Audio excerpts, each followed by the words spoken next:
So the next year that stuck out to me was 2008, which was Constantly Risking Absurdity. And the reason why that stuck out to me was because, purely because of the show concept. You had, what I would call vignettes, sort of a more vignette style, because that's what the show was about. And so, can you talk about why do a show like that? Where that idea sort of came from, and was there any pushback from doing a show of that type? I don't think there's ever a pushback, Hmm. at least not from this staff. Maybe from alumni, but Or even not from from the the staff. community, or the judges or whoever. I don't know if there was. I never heard about it or saw it or don't remember it. Um, to me, what was so cool about that show, it was so absurd. That was the whole concept, right? That we could do anything, kind of, sort of, and it would work. You know, I can't believe you took that musical phrase and did this to it. Like, yeah, sure, it's absurd. Yeah, absolutely, we could do that. To me, one of my best memories from that year is we had this shimmy daiko section, which are the Asian drums that we actually mounted, right? And we had all the snares and tenors play traditional grip on these shimmy daiko drums, like a snare line would, but they weren't snare drums; they were Asian drums. And we put a stick toss in there, so everyone's doing the a basic snare stick toss. One of our tenor drummers was blind, legally blind. Matt Bowers, who was a phenomenal drummer, and I remember when I printed out music, I would give him one, the tenor music, I would make one copy that was much bigger so he can read it. And he was just amazing at learning something and never changing it. He had it. If we changed it, he was the first guy to get it. And because he just worked differently than anybody else because he was literally legally blind. And I remember we're working the stick toss one day, and one of the other tenor drummers who's standing next to Matt going, I can't think of anything more absurd. We're doing a stick toss with a blind guy.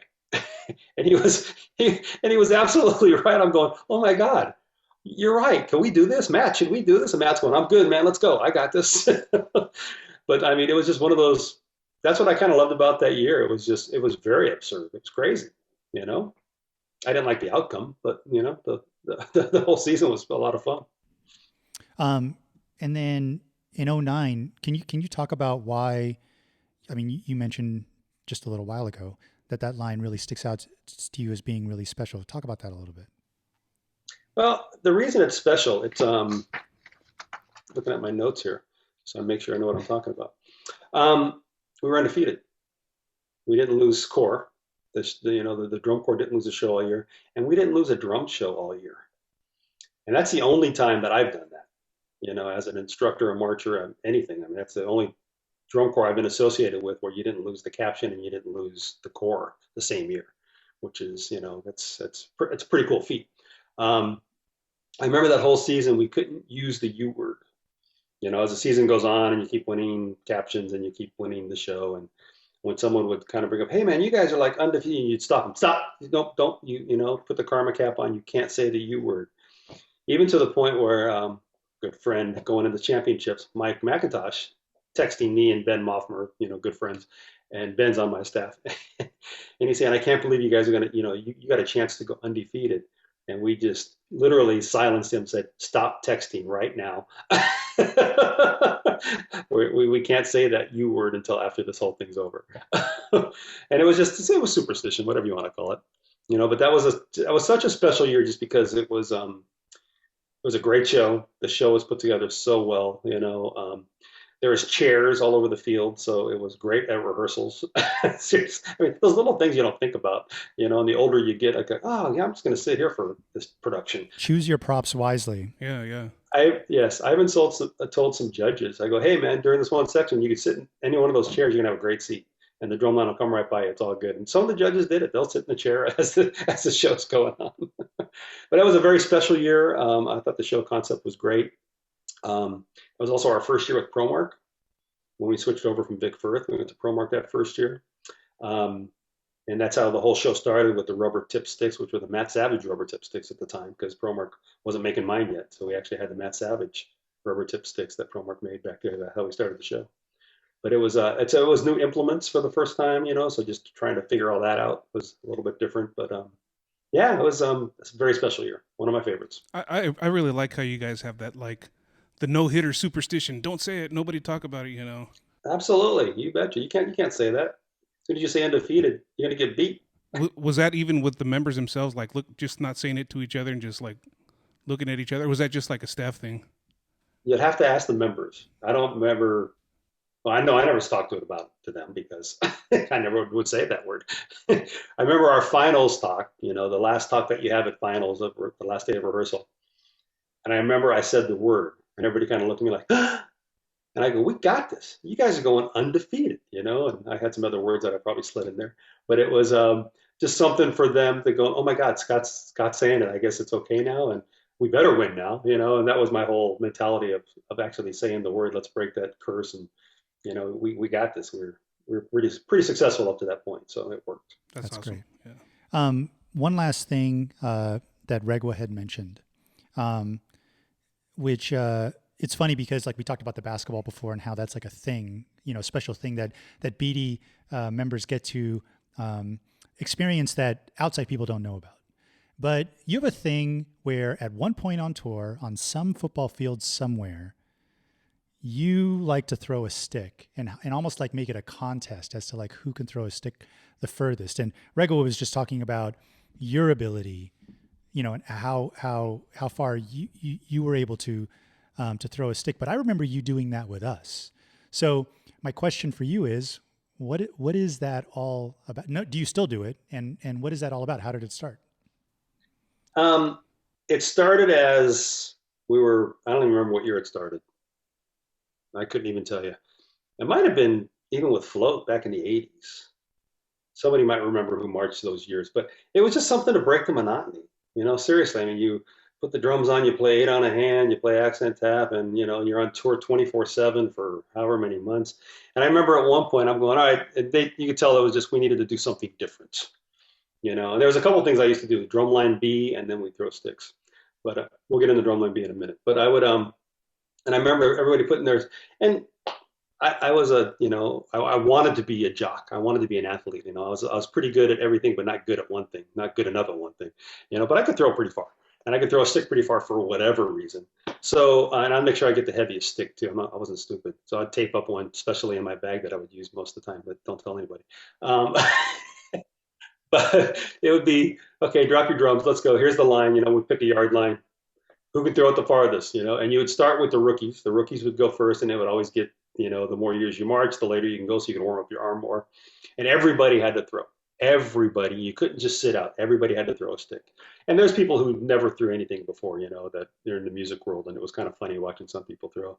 But I was undefeated for many years. But I got to tell you, it's been the last, I'm guessing 7, 8, 9, 10 years maybe that I haven't won anymore.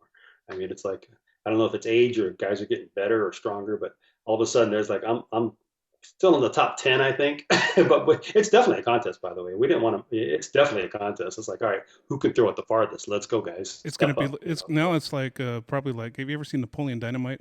Mm-hmm. Uncle Rico. Yeah. You gotta throwing it over those mountains. I could throw this stick over the mountains over there. Yeah. But it just became a thing to break the monotony, just to do something different. Yeah. Well, it's funny because sometimes in personal lessons, I will do that. And for me, sticks? Well, I mean, yes, as a matter of fact. And what's interesting about that, the impact that it had on me was that manipulating the stick was a natural movement. And like, you don't think about how you're throwing the stick, you just do. And like your body sort of naturally does a thing, a sequence of movements and stuff. And whenever I have a kid that is just looks like they're moving really unnaturally, trying to hit the drum, I test them. I'm just like, so throw a stick and let me see how you do that. So why are you doing all these other things when you hit the drum? When take a look at what you're doing when you throw the stick. Do you see, because you're such a sports guy, and obviously because you play golf, and mechanics is a really, really important thing in golf, and even like the mindset and a lot of that stuff. Do you ever see any parallels between drumming and golf, and whether it be mechanics or mindset or anything that you can bring from one, honestly, one to the other. Because I've thought about drumming while trying to hit the golf ball, and I've thought about hitting a golf ball while teaching somebody how to drum. Yes, many times. It's funny. Dave Glide, who also likes to play golf, we would go out and golf. We used to golf a lot together. And it's funny because here we are, two drum guys mainly who have grown up teaching drums, teaching muscle memory, teaching how people to do the same motion every time. It's the same with golf, right? And so I remember to him one time going, dude, we should just like go practice. We shouldn't go play around. Let's just go practice. And it's like, practice?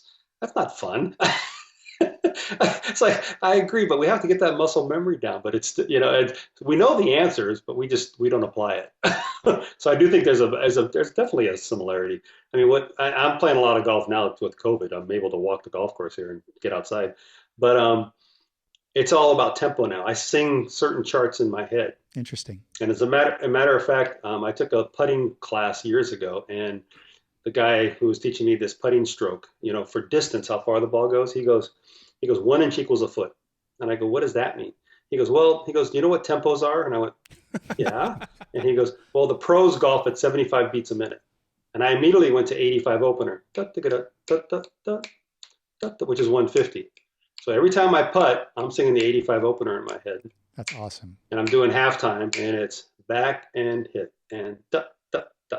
And it's 1 inch back equals 1 foot forward. So if you bring the golf club 10 inches back, the ball's going to go 10 feet. It's his whole philosophy with that tempo control. Now, if it's uphill or downhill, that's going to change.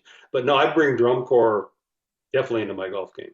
And you think that my golf game would be better, but it's really not yet. But I do find tempos especially. I'm trying to do that now. Hey, it gives you something to do. Gives you something to shoot for. Absolutely. I'm very competitive. Even with myself, I'm very competitive. Believe me. Yeah, the mental part the mental part of golf for sure. It gets me. We were just talking earlier about how we're going to try to go hit the course next week, and I had to tell George don't laugh at me because I just gonna kill gophers, But I'm gonna have to take that tempo thing to find me a chart to sing and incorporate that into my putting stroke. Some guy playing with us is going to be like, what is that? And like you have your metronome in your pocket going or something. Or somebody's that's going to be near us is going to hear us start humming a chart while we're in our stroke, and he's going to know exactly what it is. Oh my God, that's dude, 85 Blue Devils over. Yeah, exactly. So the next year that stuck out to me, last year we talked about was 2008, 2009. But 2010, Through a Glass Darkly, stuck out to me because it was another year, another opportunity to do more of the vignette thing because you had callbacks, references to previous years and things like that. So different concept, but it allowed you the same kind of opportunities, to do that. And then 2012 was almost like a combination of those things. It was like, taking the 2008 absurdity thing, 2012 was Cabaret Voltaire. And I want to say from then on, the idea of playing big long tunes with big sweeping forms, that was now gone. And what started out as sort of having vignettes sort of peppered into your show became bigger moment, big moment, big moment, big moment. That's what I saw from the outside in terms of looking at the progression. And like sort of in between, there would still be like those years of we're going to play big songs and, like I said, sort of big sweeping moves, and we'll have features here and there. But that was an interesting evolution. If people, are wondering like, why does Blue Devils design the way they do now? Can you speak about sort of that transition? And because there are cores that still do that we're going to play songs and have some features here and there. Right. I don't know how to speak of that, why we're still doing it. We just do that. We've always done that, it seems like to me. I could talk a little bit about the specifics of those years. What was kind of interesting is what was the first year you were talking about? Through Glass Darkly. Yeah, through a glass darkly. Um, with the mirrors, we had those mirrors on the field, right? And I thought we should have called the show Reflections personally, but that's a different story because it was all about reflecting into the past and what the future might be. And that was the kind of the whole concept while you're looking into this glass darkly. But I remember sitting down with my wife, with Judy, and I go, okay, I need some answers from you. And she goes, what do you want? I go, what are some of your favorite Blue Devil drum moments ever? As a non-drummer, and she goes, oh, the monkey drumming, Legend of a One-Eyed Sailor, and she had some of these ideas that she brought to me, and that's what went in the show. As we're there, there's some, and that's one of my favorite sections of that show is when there's just this horn sounds going on and the drum line, and it wasn't the whole drum line, it was just, small sections, if I remember right. 3 or 4 snares would come up from the mirrors and they're looking into the mirror and it's monkey drumming and then it kind of dissipates and disappears and zoom, zoom, zoom, zoom, a little bit of a legend and then it kind of goes by the mirror and then it disappears. And it was literally a reflection on the past that I had with the Blue Devils, about what we did back in the day. And I loved that. It was so cool. And that kind of transferred through different parts of that show too, if I remember right. But just being able to reflect on that past stuff I thought was the way it was put together with the mirrors was not to pat myself on the back, but the rest of the staff was brilliant. The way that whole thing kind of happened, I thought it was a very successful show. Cabaret Voltaire, the thing that I remember most, and it's what's funny, I don't remember the names of the shows. That's why I had to make my cheat sheet. I remember the years, you know. That's like drum corps shows. People say, "Hey man, I saw you at Night Beat." I go, "That's Night Beat." What's that? Oh, that show. Yeah. Carolina. We're at the Carolina show. Um, but to me, 2012 is Nick Arce. I remember that more than anything. I mean, for people who don't know Nick, who teaches snares right now with me with Blue Devils and RCC too, he was one of the best tenor drummers we ever had before that. 2000, I think 9, 10, 11, I think, maybe 4 years, at least 3. And our section leader, who marched in 2011, was supposed to march in 2012 as well, and couldn't. He had some medical issues where he had to pull out. And I remember I was at Percussive Arts Society in November, and I got a call from the section leader, Matt was his name, and he said, "Hey, I got some bad news. I can't march this year." And I start going through the Rolodex of snare drummers who could be section leader. I'm going, okay, Matt, okay, we got, and I asked him, I go, so who should be the guy? What do you think? And he goes, Nick Arce. And I remember going, no, I tried that in '85 with Glenn Crosby in the middle of the tenor line, and it didn't work out. Glenn was actually tapping off for a while because he was the most experienced guy, and we had the section leader of the drum line in the tenor line, and that was too weird, so we made the snare guy do the tap offs. And so I'm literally going through that going, no, I tried that with Glenn, and it didn't work. It was kind of uncomfortable. And then Nat goes, well, no, he'll be in the snare line. And I went, what?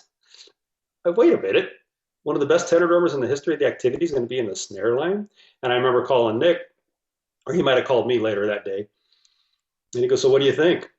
Because him and Matt were obviously talking. And I go, I honestly wasn't expecting that. I go, how's your left hand? And he goes, I'm sure you'll tell me. And that was the end of the conversation. He showed up to auditions and had his traditional grip down and was extremely precise on everything he played. I mean, he was the definition of the drum machine back in those days. And yeah, it was, and so Nick Arce became the section leader of the drum line in the middle of the snare line. And we won, I think, did we win percussion that year too? I think we did. Did we win percussion in 12? Yeah, I think we did his year that he was the section leader and core. But yeah, so I mean, that's what I remember about 2012 is that drum line and just the fact that our center snare was a tenor drummer. Talking about Nick actually reminded me of something. That next era, sort of like around the 2010 turn into like, the next couple of years, like Nick is one of Jeremy Summers' kids from high school. And so Jeremy started that tenor tradition at La Quinta High School. Right. And absolutely. And what's interesting is you had one generation of your lines basically producing, because Regwa had a lot of students who marched Blue Devils as well, from high school. Like these were kids that they had sort of grown through high school and they went through RCC and they went through Blue Devils. and all of that. Did you think of that? Was that like a thing? Like, oh, these are kids of like, you know, from these guys from a decades ago. Yeah. Absolutely, we did. It's like, oh, Jeremy teaches you. Oh, Matt's teaching you. Okay, let's go. You're in. You know, and just to get that, you know, whatever you want to call it, that channel started, that funnel of, okay, let's keep going, guys. Let's keep going. Now it's your job to teach these kids to bring them to us, you know? So let's just keep pushing it forward. And the guys who age out, and I tell them every year, when you're aging out, all right, who's replacing you? Bring them on. Let's go. Who's going to be in your shoes next year? You know, just, you know, because I mean, they're the ones that know everybody. They're the ones that are doing it. But no, Jeremy, he was like the major tenor influence in the Blue Devil world. You know, I mean, I think at one point we had three La Quinta high school tenor drummers in the Blue Devil tenor line at the same year, maybe 2 years. You know, so yeah, and they were all from the same high school going, oh my God, this high school must have been amazing. At least the tenor line was. Orange County La Quinta or the Desert? That's the Desert La Quinta. Oh, wow. Desert. Yeah. The Desert. And then Regwood taught Patriot High School for a little while and had a bunch of great kids come through there. Okay, right. So. That's not too far from here, yeah. So for all you guys aging out recently, remember that you're in charge now. Get us some good drummers. Yeah, I mean it's funny because you know, it isn't even just about the technique and the approach and all of that stuff. There are so many intangibles that past members, if they are able to transition into becoming good teachers, there's so many intangibles that you know, if a kid can show up to auditions having a little bit of that DNA, it's priceless, right? Absolutely, you betcha. Then they don't have to learn it, like you don't have to teach it to them, and you know, they already kind of know how to be a Blue Devil a little bit. You know, around that time too, this brings on a question that was asked somebody on the Facebook page. He messaged me and he wanted me to ask you. Alan Aungst, Tom Aungst's son, you know, comes over to march Blue Devils. What was that like, knowing that his pedigree, you know, and here he is, shows up to Blue Devils? That's a good story. I know I'm full of stories. That's what happens when you get older. That's all right. We're here for every story, you know. I was judging a PAS, Percussive Art Society, individual. Every year I try to volunteer and do what I can for those guys. And that year, Alan Aungst, you know, his name is also Tom, competed, you know, when he was just out of Dartmouth High School. And he won by a lot, I think. And of course, me and Tom Aungst go back decades. I've known him for, you know, forever, and we've always joked about what we do and had a good time, and we're really good friends. And so we're sitting in the hallway at the Percussive Art Society, and he just won. And I'm talking with Tom, and then Alan walks up, and Tom goes, "Hey, by the way, Alan wants to talk to you about something." I go, "Yeah, sure. What's up?" I go, "First of all, congratulations, man. Great job. You know, you got really good hands. You know." And he goes, "I really want to. I'm thinking about college, and I want to come out and do RCC, but I really want to do Blue Devils." And I remember as he's saying that, I just look over at Tom, and I'm just smiling. I got this big grin on my face. I'm going, "Wait a minute, is this your son trying to come to Blue Devils?" Tom's going, "Yeah, just shut up and listen, man. Just shut up." So we joked about it. We still joked about that, but it was awesome. Yeah, he wanted to do the West Coast thing. You know, he really wanted to keep the indoor. I mean, he was a Dartmouth kid forever, right? He was like the center snare in Dartmouth for I don't know how many years. But he was definitely the Dartmouth guy, and yeah, it was just he showed up and no problems, of course. Yeah, and he was a strong player of 3 years, 4 years maybe in the snare line, at least three, I think. And a great personality, right? Awesome. Well, you know, and I hate to say, but he grew up in the activity. You know, he grew up as one of, you know, us from birth, pretty much. I mean, Tom's been involved as long as he has. So his kids, you know, he's got a son right now who's also the section leader at Dartmouth now, his next son, you know, coming up. So I got to call Tom up, say, "Hey, when's he coming out here?" see if his younger son's going to come out to Blue Devils too. Yeah, I mean, and Dartmouth had sent you guys another a tenor player too. Ian. Yeah, Ian Mursky. Yep, very good. I actually reached out to Alan and see if he had anything that he wanted me to ask you. And he kept it pretty straightforward. He just remembers cleaning the chair feature in 2015, and he thought that the chair feature was really cool. Where the snares were sitting up on the chairs in the beginning of the show, and then all the time spent trying to clean the 17 opening feature, with the giant snares. And here's what that sort of reminded me of is, and I remember, I'm friends with James Gow, who used to be on the Viz staff at Blue Devils. I marched with Jamie Hawley. And one of the things that those guys always told me was, when you're on staff at Blue Devils, the job of cleaning is not the same as it is other places, because oftentimes you're having to clean stuff that's never been done before. It's just, hey, we have this idea and it kind of is like this, figure out how to do it, and I imagine that extends to the drum staff having to figure out how to clean things that they can't necessarily rely on a whole lot of experience for. You almost have to just try things and whatever. Can you speak to that process at all, about having to do that over the years, because you guys are pushing what you guys are doing so much? Yeah, absolutely. And thanks for that, by the way. I think it's a compliment for as far as how we do things. But I also think, people talk about how the Blue Devil staff has been together for so long and why we keep doing it. I think that's why, because every year is different. Everything we got to figure out new stuff every year. That's why I keep doing it. I was like, okay, let's do this and let's figure out, okay, how are we going to do this? We've never done this before. Let's experiment. Let's see what it takes to do it.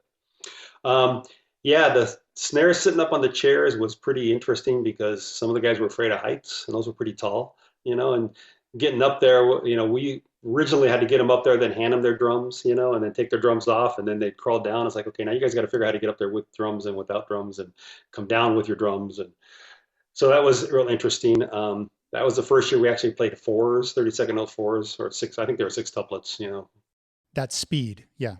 Yeah, with that speed. That was always an individual thing, and I used to play them all the time in solos, and we used to mess around with them, but they were never in the show until all the guys started playing. I go, can you do that? Can you do that? Can you do that? All right, it's going in. Yeah. That's the first time we introduced fours. I don't know if anyone's done it. I'm sure someone's done it before us, but that's what I remember with how we did it. It was a fun year. I remember trying to clean that snare line. It was 16, by the way, not 17, I think. I think it was only 16 members in the front side lines. And it was Houston, Texas. We kept doing it, and literally the first, 2-3 weeks of competition, it was like, if we're going to change it, we need to change it now. Right. And I kept thinking, okay, we could probably do 12. We could do 12 people that can get through this. And we've marched 12 snares before, which is crazy in 1982, but this is bigger intervals, whatever. 16 is just really, that's tough to get them to play it together, period. Or even if you're standing as close as you possibly can, it's going to be tough.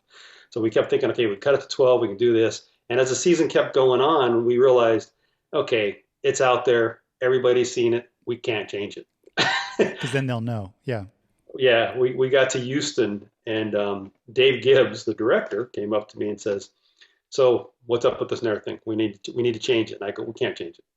I go, it's out there. It's been out there too long. We can't change it. He goes, then you better clean it. And not that I wasn't cleaning, but I got other people that were doing that, and I figured, so literally Houston, Texas, I kind of just took the reins, and we just broke down the snare thing from player to player to player to player to player. And we're in this major stadium, and I'm running this thing over and over and over, and I didn't care what else was going on. The color guard is on the field with us, and I go, yeah, we're doing it again. We're doing it again. We're doing it again. And I remember my drum staff coming up to me saying, so we need to go on. I go, nope, we're not going on. We're running this again. And that was the first time we actually, I think, made that leap of, I think we can do this with all 16 people, on snare drum. But it was one of those things where once it was out there, you couldn't water it, you couldn't change it, because everybody knew about it. Thank you, YouTube, and everybody's cell phones. But it was like, okay, we got it. And I remember sitting down with the drum line in the hallway at the school in Houston, Texas, saying, okay, some of the staff wants to change this to 12 people. I go, I don't want to. We have to figure this out, and we're going to figure it out right now. And we all got to be on board, and this is staying in the show. So let's go. And they were all pumped up. Yep, let's go. So it was, we couldn't change it. It was one of those things that was out there, and it was not leaving. What also I loved about that show is Jerry Seawright's voice. If you remember, they found this, Alan Christensen, the DCI judge, had this cassette player of that particular moment that he gave to Dave Gibbs years ago. Just, and it's something I had. I don't remember where he got it from, but it's literally like the first show Blue Devils ever did. They didn't even have an announcer at the show. So Jerry picked up the mic, I'll do it. And he just announced the Blue Devils. That's what it was, right? Which is awesome. And I remember when nobody knew about it. I didn't know about it. Chandler knew about it. Gibbs knew about it. And then I remember where one of the rehearsals, and Dave comes up to me and he goes, so did you hear about The Voice? I go, what are you talking about? He goes, well, I found this tape that I got from Alan. He goes, and we're going to use it in the show. And I go, what are you talking about? He goes, I think we're going to try it today. I gave it to the pit guys, so they, sampled it or whatever. And I remember the first time I heard it, I started crying.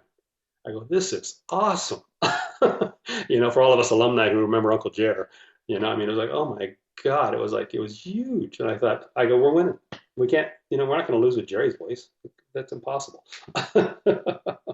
So yeah, to me, that was the biggest memory about that year. Yeah, that 17 show was cool because he started off the line, on one side. It was old school. Old school, yeah.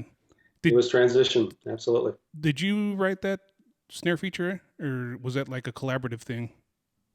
Well, Rick Odello wrote it, and he stole it from whoever who played Legend of a One-Eyed Sailor first. Oh yeah, Steve Gadd, thank you. But I did adapt it for what we did, and the other stuff that came after that, I don't remember if that was me and Glide or just me. I honestly don't remember when we got into our little. I know I did the stuff in the pods. We broke it into pods, 4 different, so we could play cleaner stuff. And I remember we had to split it up where snares were on one side and it was 8 and 8 snares, and then the other ones were 1 snare drummer, some bass drummers, and the tenor line.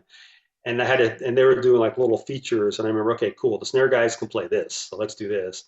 You guys can't play that, but you're going to play this. Just trying to make writing for the talent level of those particular people. So that was me.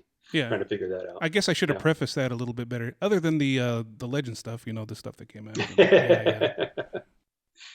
Yeah, but yeah, it's always a collaboration, always.